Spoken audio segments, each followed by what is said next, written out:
So I'm making my daughter's lunch this morning, and I realize, oh, where's her lunch bag? And I call her name.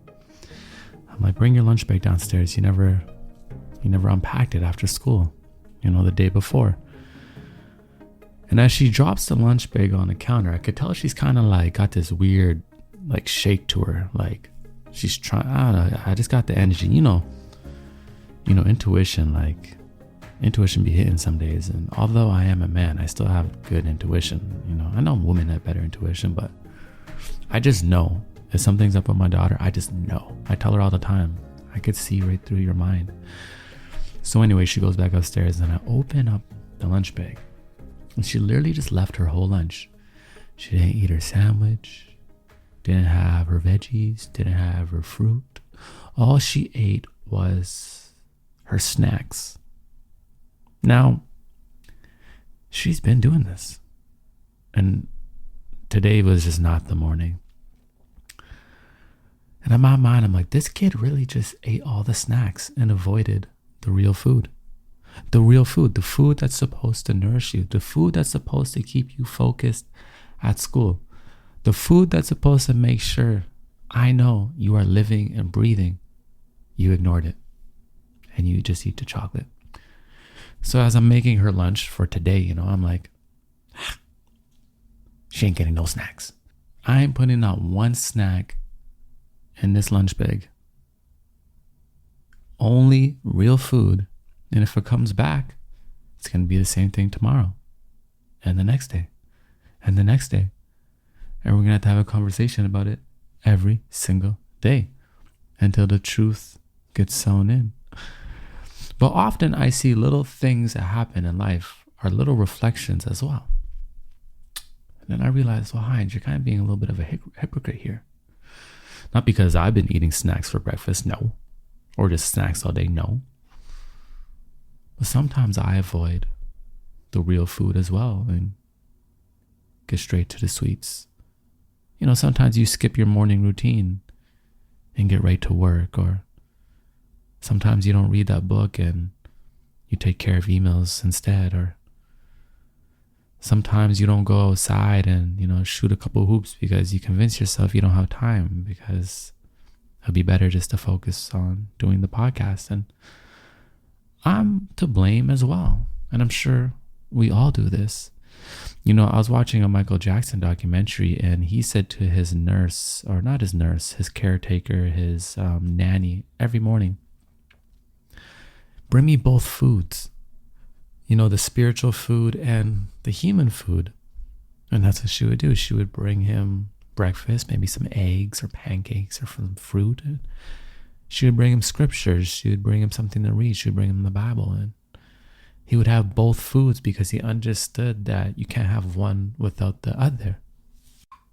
And it comes down to priority, right? It comes down to being precise. We convince ourselves a lot to sacrifice the very thing that's going to take care of ourselves. We convince ourselves a lot to sacrifice the very nourishment that's going to ground ourselves.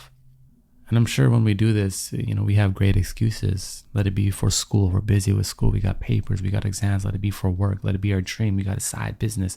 We got things to do. So we're just throwing food in the microwave, or we're ordering Uber Eats. Like, let's be honest. Uber Eats, skip the dishes, all of that, like amazing invention that you can just order anything. But it's really too easy, It's a little bit too easy. The access to get whatever you want at any single moment is a little bit too easy. And I think we need to be mindful of the other food. That there should be no sugar, there should be no sweets until we've had our real food. There should be no getting on Instagram until you've had that hour of mindfulness. There should be no giving yourself away to everybody else until you truly give to yourself. And there should be no putting your all into your business unless you're also putting your energy into your mind, body, and spirit. My real content creation journey, when I turned myself into the artist, started because my content was a reflection of all the energy I cultivated in silence. I spent like 3 years just by myself, 3 years not really creating anything or sharing anything, just 3 years cooking. I would cook 3 times a day, just take care of my plants, just meditate all day, like really like on some monk vibes, And then one day I just said, I have so much energy, I just gotta give it. I gotta give it. And I just naturally expressed, and the content that came out of me wasn't premeditated, wasn't scripted.